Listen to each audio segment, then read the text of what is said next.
Hey everyone, today I want to talk about 4 awesome things that we lost in the transition away from Dungeons & Dragons 4th edition. First of all, healing surges. Most Dungeons & Dragons variants use the notion of hit dice to determine how much you can heal. You spend your hit dice and you heal that amount. 4th edition instead used healing surges.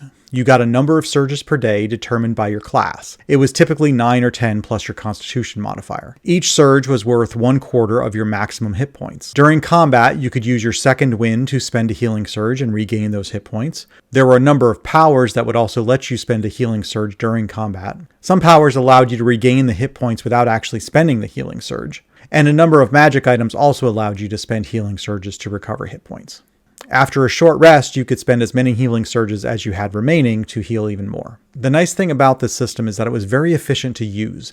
There was no rolling dice to determine how much you heal. You spend a healing surge and the number of hit points you recover is the same. You had enough of them to get through the day of adventuring, but not so many that you didn't have to worry about it. It was a really nice mechanic for healing. Next is level-based skill bonuses. This was something that really started with 3rd edition and continued through 4th edition, but was then lost in 5th edition. When calculating your skill bonus, you would get a bonus if you were trained in the skill. To that, you would add your relevant ability modifier, and then you would add half your level. It would make sense that as you leveled up, your proficiency with the different skills would also increase accordingly. By setting this advancement to half your level, rounded down, it gave you regular increases every other level. 3rd edition used skill ranks that changed your skill bonuses at every level. 5th edition uses proficiency bonuses that only change every 5 levels. 4th edition was a nice middle ground that provided steady increases without a lot of complexity.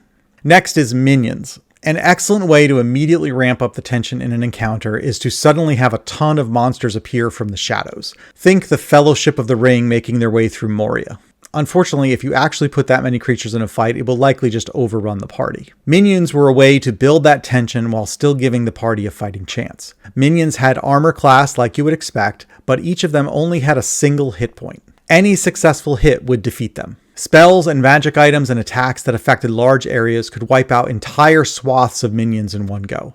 Powers like Cleave and Tide of Iron would allow you to carry damage from one to the next to the next. It was certainly possible to still overrun the party with minions if you weren't careful, but when handled properly, they made for some really fun encounters.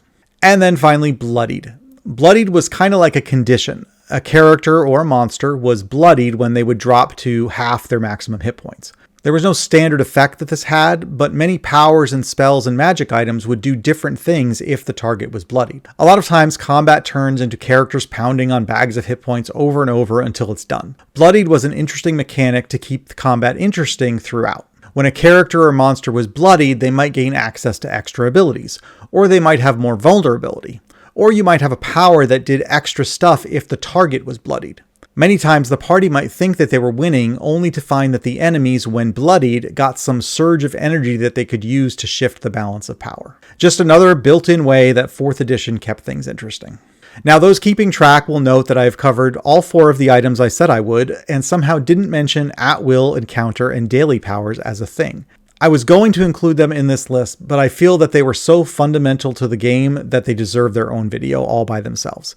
So I'm currently working on that video and you'll be able to see that later. In the meantime, let me know what you think of these. Do you still homebrew any of these into your games? I have other things that I love from 4th edition that I didn't cover here. What other 4th edition things do you miss?